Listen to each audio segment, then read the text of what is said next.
Bonjour à tous, ravi de vous accueillir, comme Amaury le disait. On va parler aujourd'hui de rémunération et d'avantages salariaux en temps de crise et en temps d'inflation, dans un contexte très particulier que vous traversez tous avec nous. On va être deux aujourd'hui pour échanger avec vous sur ces sujets. Pour ma part, je suis Gwenaëlle Cronier, je suis directrice rémunération et avantages sociaux de Payfit. Adrien, je te laisse te présenter. Donc, je suis Adrien Bernal, je suis responsable des partenariats chez Swile. Pour les personnes qui ne nous connaissent pas, Swile, on propose des solutions digitales pour améliorer l'expérience collaborateur. Et en particulier, on propose la dématérialisation des avantages salariaux. Et donc, je suis évidemment ravi de pouvoir participer aujourd'hui avec Gwenaëlle. Alors, en termes d'introduction complémentaire, j'en profite pour vous rappeler deux événements qui vous sont proposés régulièrement par Payfit. Le premier, c'est la newsletter mensuelle juridique et le second, c'est les directs juridiques qui sont des meetings en live avec nos juristes qui vous renseignent sur l'actualité juridique en matière de paye, notamment, mais pas que, de droit social également. Voilà, on va rentrer dans le vif du sujet. Donc, le pouvoir d'achat en contexte de crise, d'avantages salariaux ou augmentation. On vous remettra ces slides-là à la fin. Donc, en termes de contexte, d'éléments de contexte, vous savez tous ce qui s'est passé, mais en termes de rappel, donc un phénomène d'augmentation globale des prix très important à travers tous les pays d'Europe. On parle de pourcentage aux alentours de 6% en France, 10% en Angleterre, 7% en Espagne, 7% en Allemagne. Donc un phénomène très généralisé, dans des proportions tout à fait inhabituelles, puisque jusqu'à présent, depuis plus de 20 ans, on était habitué à des inflations modérées de l'ordre de 2%, voire inférieures sur les 5 dernières années. Il faut rappeler que l'inflation, c'est un phénomène qui est sain en matière économique, puisque la croissance génère toujours un peu d'inflation, de hausse des prix. C'est la disproportion de l'hyperinflation qui a été générée en premier lieu par le contexte de crise internationale géopolitique, notamment avec l'Ukraine et la Russie, qui a généré des effets secondaires sur l'économie de l'énergie. Et comme l'énergie est une économie transversale qui nous concerne tous, on utilise tous de l'énergie pour faire tourner nos entreprises, ça a perfusé la totalité de l'activité économique et généré ce phénomène d'hyperinflation.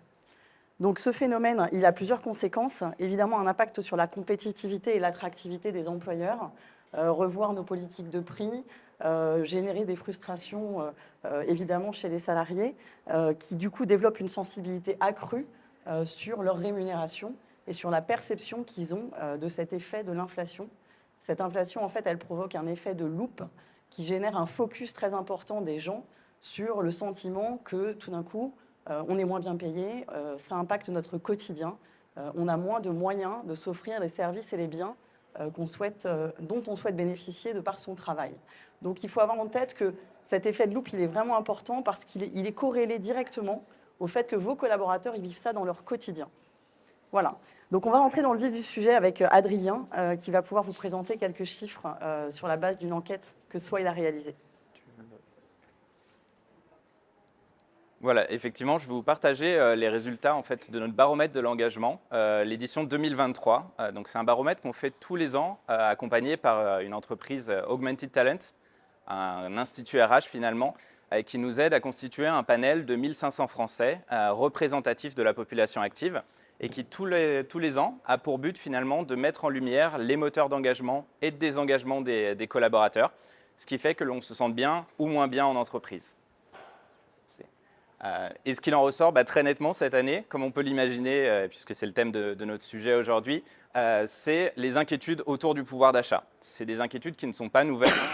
Tous les éléments dont parlait Gwenaëlle, la crise en Ukraine, la crise énergétique, ont pris leurs racines il y a déjà quelques mois, quelques années.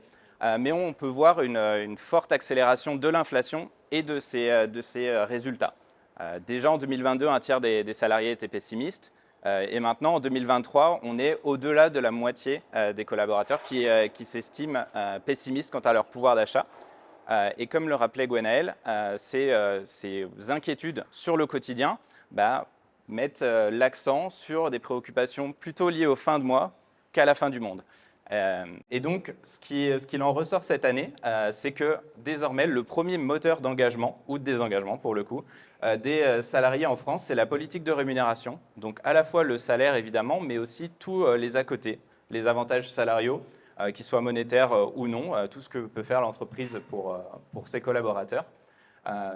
Cette crainte, cet intérêt sur la politique de rémunération, finalement, a pris le pas sur d'autres leviers qui, dans nos précédentes enquêtes, étaient positionnés plus haut, que ce soit l'autonomie, la cohésion, les perspectives d'évolution. Finalement, tout ce qui est un peu long terme et aspirationnel, et des sujets très forts des RH ces dernières années, finalement sont passés au second plan pour les collaborateurs qui sont plus préoccupés par leur quotidien que par leur futur à long terme. Et ce qu'on a pu voir également dans notre baromètre, c'est que les avantages salariaux ont une faculté à rassurer en fait les collaborateurs. Déjà, on a pu remarquer que près d'un tiers des interrogés ne disposaient d'aucun avantage salarial. Évidemment, on parle là d'avantages pas obligatoires, on ne va pas parler de mutuelles et d'autres aspects qui sont pour le coup obligatoires. Et ce qu'on remarque, lorsqu'on pose une question finalement assez simple, avez-vous le sentiment que votre niveau de vie se dégrade, reste stable ou s'améliore? Il y a une très grosse différence entre les collaborateurs qui bénéficient d'avantages salariés, qui ressentent une forte dégradation. Ils sont 43%, donc on n'est pas si loin de la moitié à ressentir une dégradation, alors que ceux qui disposent d'avantages salariés vont ressentir une dégradation à seulement 24%. Donc il y a un pouvoir finalement pour rassurer les salariés, et pour autant, les avantages salariaux sont encore assez peu connus, notamment parmi les dirigeants de TPE, de PME, qui ont l'impression que ce sont des services assez coûteux, complexes à mettre en place, et parfois limités à une certaine taille dans l'entreprise, voire à des très grandes entreprises. Ce qui n'est évidemment pas le cas. Chez Swile, on accompagne des entreprises de 1 salarié à plusieurs dizaines de milliers de salariés de la même manière. Ça a évidemment des avantages pour les collaborateurs, mais ça a aussi des avantages et des atouts pour les équipes dirigeantes et pour les entreprises. Évidemment, la première, c'est que ce sont des solutions exonérées de charges, sous condition, évidemment. Vous ne pouvez pas faire n'importe quoi et remplacer tout le salaire par des avantages salariaux. Il y a un cadre légal à respecter. Si on prend l'exemple des titres cadeaux que certains souhaitent utiliser pour stimuler, pour féliciter des collaborateurs, il y a un cadre URSSAF strict qui implique le respect de certaines conditions. D'abord, un montant maximum de 183 € par événement et par salarié. Et dans ces événements, on retrouve des événements qui sont finalement non discriminants. Donc ça peut être Noël, la rentrée des classes, une naissance, etc. Ça va être des choses, il faut respecter un cadre pour pouvoir en bénéficier. Le deuxième avantage que ça a, c'est que ces avantages sont finalement très transparents et lisibles pour les collaborateurs. Lorsque vous décidez de donner 100 € d'avantages salariaux, vous n'avez pas de mauvaise surprise. Le collaborateur va effectivement recevoir 100 € dans sa poche ou dans son moyen de paiement. Lorsqu'on parle d'une revalorisation salariale de 100 €, en général, on est plutôt aux alentours des 62 € effectivement perçus par les collaborateurs, si on se base sur le salaire médian en France. Et enfin, on l'a vu, la politique de rémunération, c'est le premier critère de choix pour les candidats. Et donc, ça va être une très bonne façon de travailler votre marque employeur, aussi de travailler votre mix salaire-avantage salarié, puisqu'à offre égale de salaire, le candidat va avoir tendance à s'orienter vers la meilleure proposition au niveau des avantages. Mais surtout, c'est une bonne façon de valoriser l'action de la direction, potentiellement du CSE si vous en avez un, pour le bien-être des collaborateurs et pour le pouvoir d'achat. Donc ça a un pouvoir rassurant et ça permet de complémenter le salaire, mais ça doit s'inscrire finalement dans une politique plus globale de rémunération, et je vais laisser la main à Gwenaëlle sur cette partie-là. Alors, effectivement, votre politique salariale, elle se compose d'éléments monétaires et d'éléments non monétaires, et c'est important de ne pas l'oublier, y compris d'éléments immatériels, puisque vous avez des sujets comme la culture de votre entreprise qui va être un critère de choix, et en fait qu'on appelle comme faisant partie de la rétribution et non pas seulement de la rémunération. Donc c'est un vrai sujet à prendre dans sa globalité pour défocaliser les collaborateurs sur l'aspect du cash immédiat court terme, qui ne représente pas toujours le meilleur levier de motivation pérenne et donc de rétention. Parce que, comme disait Adrien, la rémunération, ça attire, mais une fois qu'ils sont à l'intérieur, il faut les garder. Sinon, vous perdez de l'argent dans vos processus de recrutement et dans ce que vous investissez pour les faire venir. Donc à ce niveau-là, il y a quelques réflexes à éviter.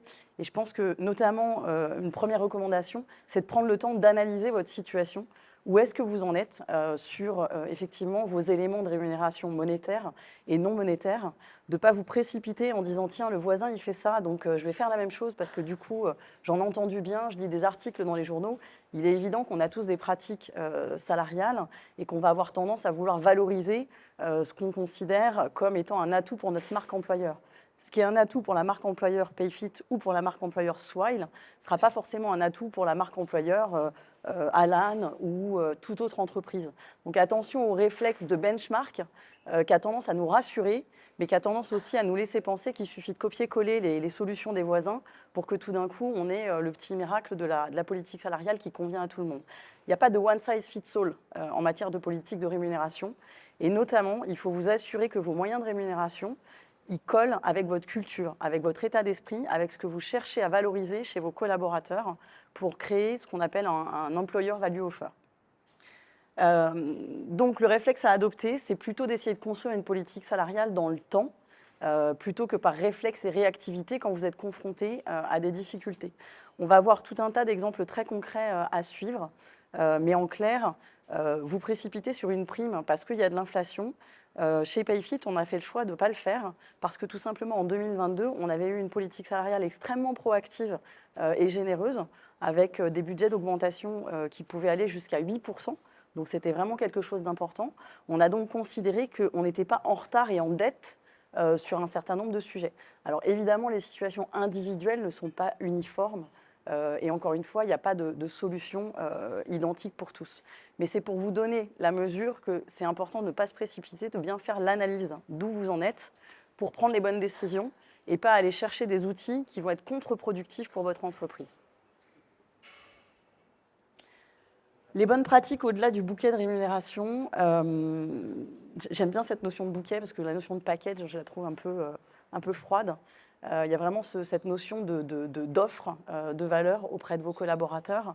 Elle peut être encadrée par des bonnes pratiques, je dirais, de cadrage et de valorisation qui ne concernent pas les modes de rémunération eux-mêmes. En premier lieu, on l'a vu depuis quelques années, la transparence a pris une place dominante. Vos collaborateurs, vos candidats, avant de rentrer chez vous, attendent d'avoir une visibilité sur ce que vous leur proposez en matière d'instruments de rémunération, sur comment ces instruments de rémunération évoluent dans le temps, sur quels sont les process de vos politiques, quels en sont les rythmes, quels en sont, pourquoi pas, les pourcentages. Alors après, une fois qu'on a parlé de transparence, ce n'est pas le mot magique, il faut essayer de vous situer sur un cadran. Là, c'est un petit peu petit, mais je m'étais amusée à faire une petite analyse. En fait, vous voyez un cadran ici, avec en fait une répartition des pratiques de transparence des entreprises entre de la transparence interne et de la transparence externe. Donc concrètement, il y a une directive européenne qui est en train de sortir et qui doit se concrétiser dans une législation française et dans les pays européens sur la publication de fourchettes de rémunération dans vos job ads, dans vos annonces de recrutement. Avant de vous précipiter là-dessus, posez-vous la question de l'équilibre entre votre communication interne et l'externe. Parce que vous imaginez bien que si vos collaborateurs découvrent que pour attirer des candidats, vous donnez de la transparence alors qu'en interne, vous n'avez jamais communiqué sur vos politiques de REM, vous allez peut-être faire plaisir à vos candidats, mais vous allez démotiver pas mal de monde en interne. Donc toujours ce temps de recul et ne réagissez pas sur un système réactivité trop précipité. La deuxième dimension en matière de transparence, c'est est-ce que je communique sur des éléments agrégés, collectifs, ou est-ce que je communique sur des éléments individuels ? Des éléments agrégés, ça va être par exemple de communiquer sur vos processus, sur les règles de prise de décision. Je fais une politique de revue des salaires annuelle. Comment est-ce que cette politique fonctionne ? Quels sont les critères de prise de décision obligatoires ou suggérés que vous donnez à vos managers ? C'est déjà un premier pas en matière de transparence qui est très important et qui fait, par expérience, je vous dirais au moins 70% du job. Tous les collaborateurs n'appellent pas de façon homogène à savoir quel est le salaire de leurs voisins. Et vous pouvez même provoquer, encore une fois, des effets contre-productifs parce que vous allez provoquer des gênes. Il ne faut pas oublier que votre rémunération, c'est aussi culturel. Le rapport à l'argent, il est lié à la façon dont vous avez grandi dans un certain pays. Vous n'aurez pas le même réflexe des Allemands, des Anglais, des Espagnols, des Italiens et des Français en la matière. Donc, ne vous méprenez pas en vous disant, bah, du coup, paf, je fais de la transparence d'un coup, du jour au lendemain, parce que si ce n'est pas inscrit dans vos gènes, vos collaborateurs ne vont pas comprendre le signal que vous donnez, ils vont se retrouver avec tout d'un coup une dose d'informations beaucoup trop forte et finalement, ils ne sauront pas quoi en faire et ils vont s'en trouver plus embarrassés que ça ne va représenter pour vous un levier proactif pour valoriser votre marque employeur et votre politique. Voilà, donc c'est un petit exercice qui est assez simple. Vous aurez les slides, donc vous pourrez voir les quelques entreprises, on en connaît certaines. Vous avez Buffer UK qui a décidé de publier les salaires individuels. Vous avez Alan qui ne publie pas les salaires individuels mais qui publie sa grille. Donc de facto, vous connaissez les salaires des uns et des autres puisque la grille est commandée par votre niveau de poste et par votre ancienneté ou votre seniorité professionnelle. Mais vous avez des groupes comme Michelin par exemple qui sont des grands groupes extrêmement syndiqués, avec des populations très variées et qui ont aussi un niveau de transparence très important, avec ce qu'on appelle des bilans sociaux individuels ou des reward statements qui sont mis à disposition de leurs collaborateurs et qui communiquent à la fois sur les politiques et sur l'ensemble des composantes de rémunération. Quand on parle de l'ensemble des composantes, c'est un autre élément de la transparence. Défocaliser du salaire, la couverture santé, c'est aussi un élément de rémunération. Et quand on voit l'inflation des prix en matière de santé, ça va le devenir de plus en plus. La couverture prévoyance, en France, on est natif avec ça, donc on a le sentiment que ce n'est pas grave. Quand vous vous ouvrez à l'international, vous vous apercevez que de protéger votre famille, s'il vous arrive quelque chose au travail, ça peut devenir un sujet de préoccupation majeur. L'autre dimension, c'est l'employee value proposal. Donc, c'est en fait l'offre de valeur auprès de vos collaborateurs en tant qu'employeur.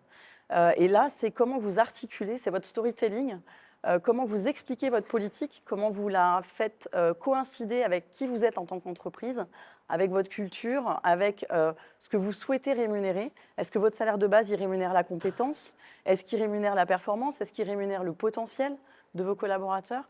Du coup, en fonction de ce que rémunère votre salaire de base, qu'est-ce que va rémunérer votre bonus individuel? Et si vous avez un bonus individuel ou pas, est-ce que vous mettez en place un bonus collectif?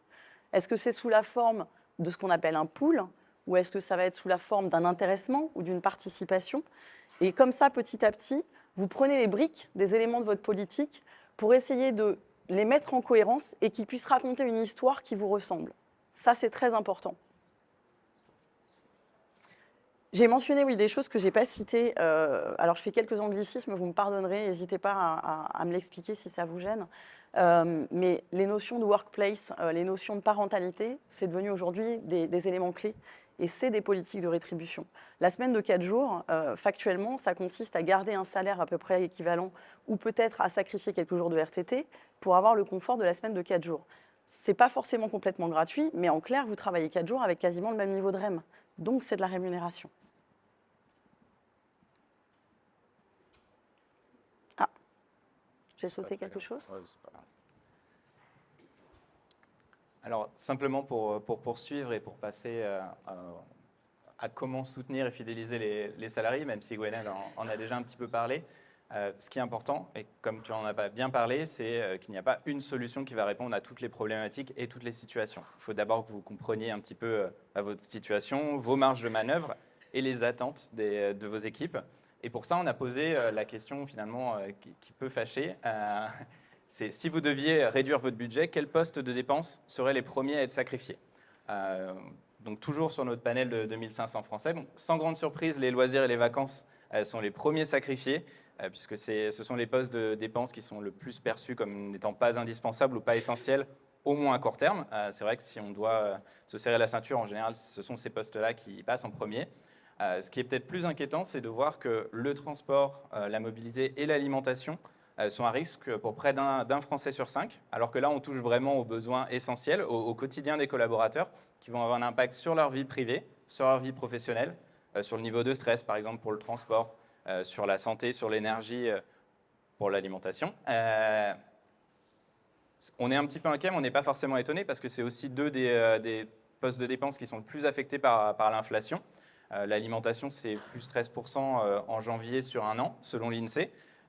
Et donc, ce qu'on se propose de faire, c'est de présenter des solutions sur le pouvoir d'achat. Peut-être avant de passer à cela, Gwenaëlle, tu veux dire 2 mots de ce qui est mis en place par Payfit?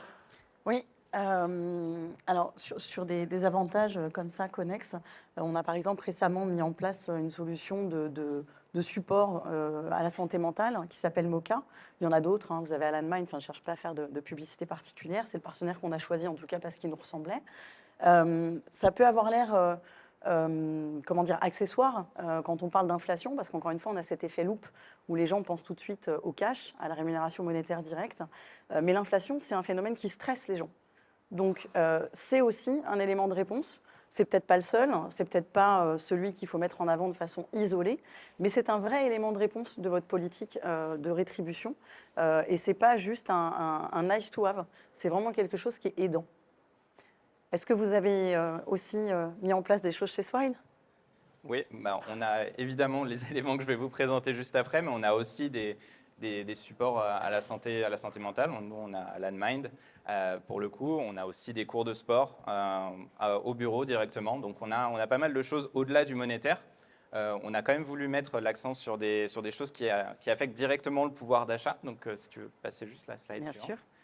On en a mis 3 en avant pour 2023 pour répondre justement aux attentes du panel et des Français en général. Les titres cadeaux, la mobilité et les titres restaurants. Bah, pourquoi ces 3? Puisqu'ils vont interagir sur les principaux postes qui sont sacrifiés. Les titres cadeaux vont vous permettre d'interagir et d'aider vos équipes sur les postes liés aux loisirs, potentiellement liés aux vacances, même s'il y a d'autres façons de le faire avec des chèques vacances et autres. Et ça va leur donner une grande flexibilité finalement sur comment l'utiliser. Ça peut être pour aller au cinéma, pour faire des cadeaux en famille ou faire une journée en parc d'attractions par exemple. Et ça va vraiment toucher à leur sphère privée sans empiéter dessus. Ils vont pouvoir décider comment le dépenser et faire quelque chose qui leur ressemble et qui les aide dans leur quotidien pour les accoter au travail. La deuxième partie, le deuxième volet, ça va être sur le transport, donc le poste qui a été particulièrement affecté par l'inflation. Les carburants ont augmenté entre 20 et 25% depuis 2020. On est à Paris, donc vous avez sûrement remarqué que le Navigo a aussi augmenté de 12% en janvier pour atteindre 84,10 €. Et il y a des solutions justement pour accompagner cette hausse, pour accompagner vos collaborateurs dans une période d'inflation. Pour le Navigo, vous êtes évidemment tenu de participer à hauteur de 50% dans son coût, mais vous pouvez aller jusqu'à 75%, tout en restant exonéré de charges. C'est quelque chose qui est encore assez peu utilisé, d'après ce qu'on peut voir. On a aussi la possibilité, enfin vous avez la possibilité de mettre en place un forfait mobilité durable, donc une enveloppe exonérée jusqu'à 800 € par salarié et par an, pour les accompagner vers une transition à une mobilité douce, donc pour pouvoir remettre aussi un petit peu de perspective à long terme dans leur quotidien. Et enfin, la prime de transport, donc les frais de carburant, qui auparavant étaient un des avantages les plus restrictifs. Avant, c'était vraiment réservé aux collaborateurs qui résident dans une zone non desservie par les transports en commun. Donc c'est assez rare en région parisienne, et qui a finalement été élargi à l'ensemble des salariés à hauteur de 400 € par an pour le carburant, et par salarié évidemment, et jusqu'à 700 € pour les recharges électriques par salarié toujours. Donc encore une fois, pour essayer de les accompagner, pour pas que le long terme soit complètement mis de côté simplement par une pression du quotidien. Et enfin, la dernière partie, c'est le titre restaurant. C'est l'avantage préféré des Français, c'est le plus répandu. Il y a près de 5 millions de bénéficiaires tous les midis. C'est un avantage qui est historique, mais qui a su se réinventer avec l'arrivée de nouveaux acteurs comme nous, mais aussi avec des changements dans la législation pour répondre aux différentes crises qu'on a pu vivre. Il y en a 3 principales qui vont directement affecter le pouvoir d'achat. C'est l'éligibilité. Auparavant, les titres restaurants étaient réservés aux denrées alimentaires directement consommables. Ça a été élargi à l'ensemble des produits alimentaires. C'était une réponse au départ au Covid, mais qui a été élargie jusqu'à au moins la fin de l'année pour répondre à l'inflation. La deuxième mesure phare, c'est l'augmentation du plafond de dépenses journalier, qui était avant limité à 19 €, qui est maintenant passé à 25 € depuis octobre, pour justement accompagner la hausse des prix, le rendre plus utilisable, par exemple pour faire des courses également. Et enfin, la troisième mesure, la mesure peut-être phare pour le pouvoir d'achat, pour vraiment le volume d'argent disponible, finalement, c'est l'augmentation de la valeur faciale. Auparavant, un titre restaurant pouvait aller jusqu'à 11,84 € de valeur faciale. Maintenant, on est à 13 € et surtout avec une part exonérée jusqu'à 6,50 € par collaborateur et par jour. Voilà, on voulait aussi vous laisser avec quelque chose d'actionnable. On vous a placé un petit flyer également avec un détail de l'offre qui est réservé aux clients PayFit qui souhaiteraient venir chez Swile. Donc n'hésitez pas à venir nous voir aussi après l'intervention de Gwenaëlle qui va continuer sur la politique salariale. Merci. Évidemment, donc c'est bien beau tout ça. Comment on passe à l'action en parole et en acte. Donc, je vous parlais tout à l'heure des différents véhicules politiques de rémunération que vous pouvez utiliser. Les réflexes premiers, comme on le disait, c'est tout ce qui est monétaire, donc on les connaît. J'ai classé ça encore sur un cadran, j'ai pas d'obsession, c'est juste que je trouvais ça pédagogique, où en fait, ça part des mesures qui peuvent être ponctuelles jusqu'à celles qui sont pérennes, en horizontal, et en vertical, des mesures non monétaires vers les mesures monétaires. Donc on va... Oui ? D'accord. Ok. Donc je reprends. Je parlais d'une classification de vos outils de rémunération sur un cadran donc, à deux axes. Un premier axe qui est le fait que les mesures soient ponctuelles ou pérennes dans le temps. Et ensuite un axe sur le fait que les mesures soient non monétaires ou monétaires. Donc je démarre pour le monétaire ponctuel. Vous en aviez tous entendu parler, la prime exceptionnelle de pouvoir d'achat qui s'est transformée en PPV. C'est des instruments qui sont ponctuels parce qu'à la base, ils n'ont pas vocation à se répéter dans le temps. Ceci étant, la PPV aujourd'hui, elle est étendue comme un mécanisme potentiellement pérenne. C'est un mécanisme qui initialement était soumis à des conditions assez restrictives et qui, sous le poids de l'inflation actuelle, s'est beaucoup flexibilisé. Donc, historiquement, vous pouviez uniquement différencier votre distribution sur des éléments de rémunération avec le fait que ce soit corrélé au niveau du SMIC. Donc, l'exonération dont bénéficiaient vos collaborateurs, c'était limité à 3 SMIC. Donc, on avait tendance à distribuer à ce plafond-là. Or, l'inflation, ça peut vite générer des sentiments d'inéquité, y compris pour des cadres qui ont de bonnes rémunérations, parce que ça impacte tout le monde. Donc, le fait d'avoir ce type de plafond et de rigidité imposée par le gouvernement a généré des complexités. Et au final, c'est des outils qui peuvent être un peu piégeux, parce que si au final, l'administration de ces outils et leur mise en œuvre coûte plus cher que la perception de bénéfices pour vos collaborateurs, c'est pas utile. Donc, il faut aussi s'interroger quand vous partez sur un outil comme ça, encore une fois, de ne pas se précipiter. C'est pas parce que le gouvernement vous dit « Regardez, on est sympa, on vous invite à faire ça et on met en place un dispositif avec des avantages d'exonération sociale, d'exonération fiscale pour vous et vos collaborateurs ». Vérifiez bien que la mise en œuvre de ces dispositifs ne va pas être tellement fastidieuse que ça va quasiment provoquer l'incompréhension de vos collaborateurs, voire leur réticence en disant « Mais qu'est-ce que c'est que cette usine à gaz ?» Et puis au final, voilà ce qui nous arrive dans la poche, parce que le premier réflexe de vos collaborateurs, ça c'est valable pour tout ce qui est monétaire, vous avez l'impression de donner quelque chose qui est sympa parce que vous le corrélez en pourcentage du salaire de base. Donc en pourcentage du salaire de base, ça a l'air d'être 5%, c'est chouette. Mais votre collaborateur, il va calculer qu'est-ce qu'il peut se payer en plus en net à la fin du mois, lui. Et donc si le résultat de vos 5% d'augmentation, c'est 2 cafés à la machine à café, vous aurez beau avoir l'impression que c'était plutôt sympa et en support de votre part, la perception de vos collaborateurs sera complètement différente. Donc la rémunération, ça appelle de l'empathie, ça appelle de penser en termes de modèle d'implémentation, comment vos collaborateurs vont recevoir ce que vous mettez en œuvre. Vous avez un autre outil qui est le déblocage anticipé de l'épargne salariale. Ça a aussi été mis en œuvre plusieurs fois en France. Alors là, on est sur des mécanismes très français. Ça veut dire que pour ceux d'entre vous qui ont des accords d'intéressement et de participation, vos collaborateurs ont traditionnellement la possibilité soit de les percevoir en argent imposable immédiatement, soit de les placer pour une durée qui est en principe de 5 ans. Et à certaines occasions, le gouvernement vous a offert la possibilité d'assurer un déblocage anticipé qui ne remette pas en question l'avantage social et fiscal qui était conféré à ces dispositifs. L'intérêt, je reviens sur ce que je vous disais tout à l'heure, de ne pas être en réactivité mais en anticipation. Si vous avez négocié ce genre de dispositif et laissé la possibilité à vos collaborateurs chaque année de placer un peu d'argent, ça les rend autonomes. Soit une année de se dire cette année je ne vais pas placer, je vais percevoir en cash même si c'est imposable, et donc d'avoir un effet contracyclique par rapport à de l'inflation ou une crise, soit de bénéficier d'un dispositif de déblocage anticipé. Et donc forcément, c'est une aide, puisque là, pour le coup, ça leur débloque du cash. Troisième type de dispositif, c'est ce que je vous disais, c'est le choix d'affectation de vos collaborateurs entre percevoir le montant en argent sur le bulletin de salaire ou le placer en épargne salariale. Ensuite, vous avez d'autres dispositifs qui peuvent être un peu plus pérennes. La monétisation, par exemple, des RTT.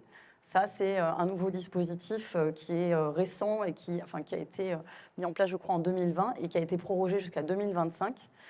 qui vous permet en fait d'accepter de payer les jours de RTT à vos collaborateurs plutôt qu'ils les perdent. Voilà. C'est de toute façon des jours qui, jusqu'à un certain point, sont dans vos engagements sociaux, dans vos comptes de résultats. Donc, posez-vous la question de la pertinence de ce type de dispositif qui peut vite devenir très populaire, surtout, je dirais, dans des entreprises de petite taille où le volume de travail est souvent important, vos collaborateurs sont souvent engagés, ils ne se plaignent pas forcément de ne pas avoir l'occasion de prendre leurs vacances, mais de fait, leur engagement fait qu'ils n'ont pas le réflexe. Et donc, ils ont parfois comme ça des petites cagnottes de jours. Bon, bah, ça permet aussi de mettre du beurre dans les épinards dans des contextes de tension comme c'est le cas actuellement. Autre dispositif, c'est la favorisation du télétravail avec la mise en place des indemnités de télétravail. Alors, je ne vous dis pas que c'est ce qui va solutionner le problème d'inflation. En France, par exemple, elles sont exonérées à hauteur de 10 € par jour de télétravail. Donc, c'est évidemment pas ça qui va leur donner le sentiment que vous les soutenez pleinement. Mais pareil, c'est un petit effet de levier qui vous coûte moins d'argent parce que exonéré en charges sociales et en fiscalité, et 10 € par jour, bah pour quelqu'un qui, par exemple, va faire du full remote parce que ça va lui permettre d'éviter les frais de carburant, le stress des déplacements pendant un mois que vous autorisez de façon exceptionnelle parce que sa fonction le lui permet, ou un groupe de collaborateurs, bah l'air de rien, à la fin du mois, ça lui fait un peu plus de 200 €. Donc, ce n'est pas des éléments neutres. C'est vous qui décidez de le mettre en place. Et à partir du moment où vous avez un accord de télétravail, ça peut être en flexibilité totale. Donc, à chaque fois que vous avez un jour de télétravail, vous pouvez l'imputer et le payer à votre collaborateur à la fin du mois. Autre possibilité, évidemment, le réflexe direct d'attente de la plupart des collaborateurs, c'est l'augmentation du salaire de base. Alors, ça fait polémique, c'est peut-être un peu provoquant de le dire, mais c'est la vraie fausse bonne idée. Ça peut être utile quand vous avez une inflation qui, de façon stable dans le temps, sur plusieurs années, effectivement, reste élevée. Là, quand je vous parlais de contextualiser les choses, on a une inflation, certes, en 2022 qui a été très forte, mais sur les 20 dernières années, en moyenne, les salaires ont progressé plus vite que l'inflation, et ça n'a inquiété personne. Donc, encore une fois, de courir en se disant « Ouh là là, mon Dieu, il y a 6% d'inflation, donc il faut absolument au moins que j'augmente mes salaires de 4, de 5, de 6, pour que les gens n'aient pas l'impression qu'ils perdent du pouvoir d'achat », là, on est sur le thème de l'éducation de vos collaborateurs. Et si vous anticipez vos politiques de rémunération, vous aurez le temps de les éduquer, de partager avec eux des éléments de macroéconomie, des éléments de structuration de votre politique, de leur apporter du sens et de les rendre un peu moins sensibles à une réactivité un peu épidermique à ce type de dispositif.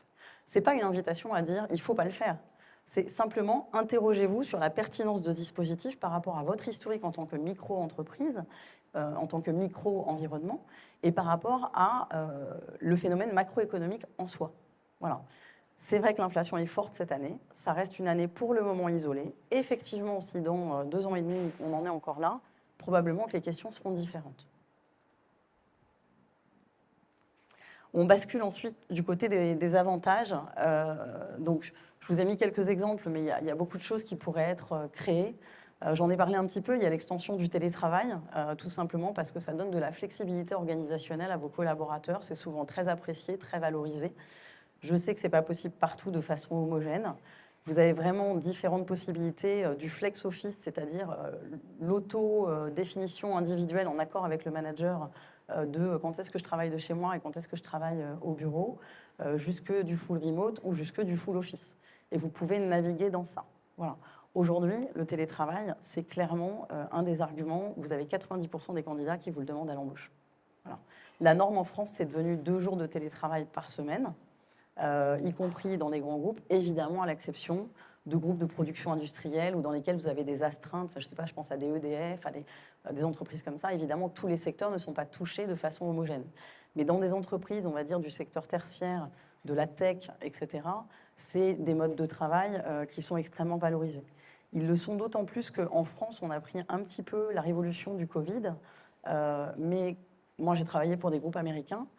Les groupes américains, il y avait déjà 30% des effectifs qui travaillaient soit en freelance, donc vous avez aussi une modalité d'organisation du travail qui est différente. Cette modalité, elle existe en Belgique, parce qu'en Belgique, le freelance permet d'optimiser les impôts. Donc vous voyez, votre politique d'emploi, elle va rejoindre votre politique de rémunération à ce moment-là. Et dans ces pays-là, vous aviez du coup nativement un télétravail à dose beaucoup moins homéopathique que ce qui se pratiquait en France. Attention là-dessus, il faut penser à l'accompagnement culturel. On ne décrète pas le télétravail du jour au lendemain en pensant que ça va se faire tout seul et que tout le monde va s'y mettre. Il faut accompagner vos managers parce que ça pose la question de l'évaluation des contributions, de la performance dans le temps, de vos outils. Il faut permettre à vos collaborateurs de travailler plus en asynchrone, davantage par écrit, pour permettre de la coordination. Et puis aussi de vos politiques d'appartenance. Si le but du jeu, c'est de faire revenir les gens systématiquement en centrale à Paris, évidemment que ça va vous coûter pas mal d'argent et que ça remet en question la pertinence de ce genre de dispositif. Il y a des sociétés comme 360 Learning qui ont fait des choix d'avoir des sortes de budgets décentralisés où les équipes animent des communautés en régional.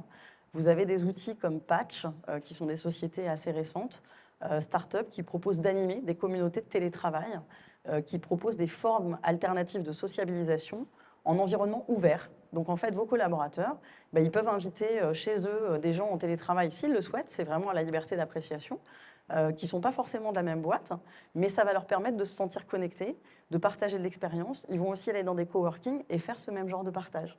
Et vous verrez se structurer des communautés avec un sentiment d'appartenance qui sera tout aussi fort. Je vous donne un exemple parallèle. Ça fait des années que vous avez des ESN, donc des entreprises de services numériques de très grosse taille, Atos & Co, dont les collaborateurs travaillent de façon quotidienne chez leurs clients.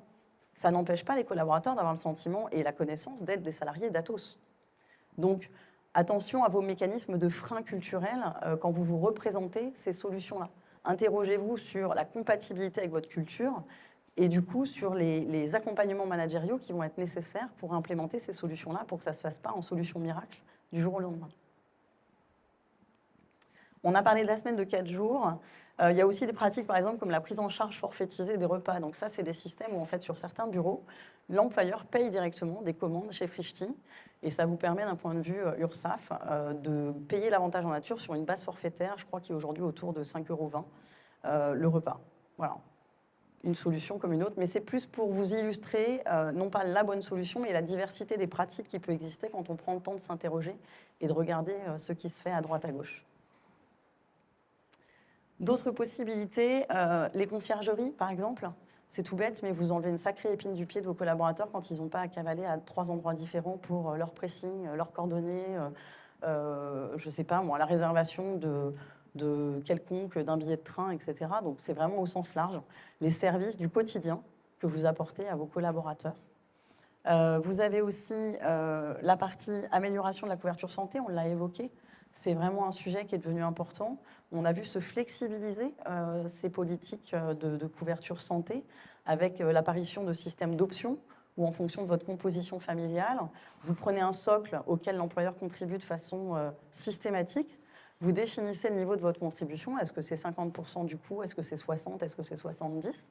Et puis derrière, vous pouvez proposer des options qui vont permettre à vos collaborateurs d'arbitrer leurs besoins. Pourquoi? Parce que quelqu'un qui a un problème d'optique, il n'est pas forcément hyper intéressé d'être très couvert en dentaire. Donc si dans les options, vous leur permettez d'accéder à des couvertures supplémentaires dont le partage de frais va être différent que le socle entre l'employeur et le salarié, ça reste pour eux quand même du confort, des ennuis en moins, de la charge mentale, comme on aime bien le dire, en moins également. Autre élément, donc ce que j'ai appelé les services à tarif préférentiel.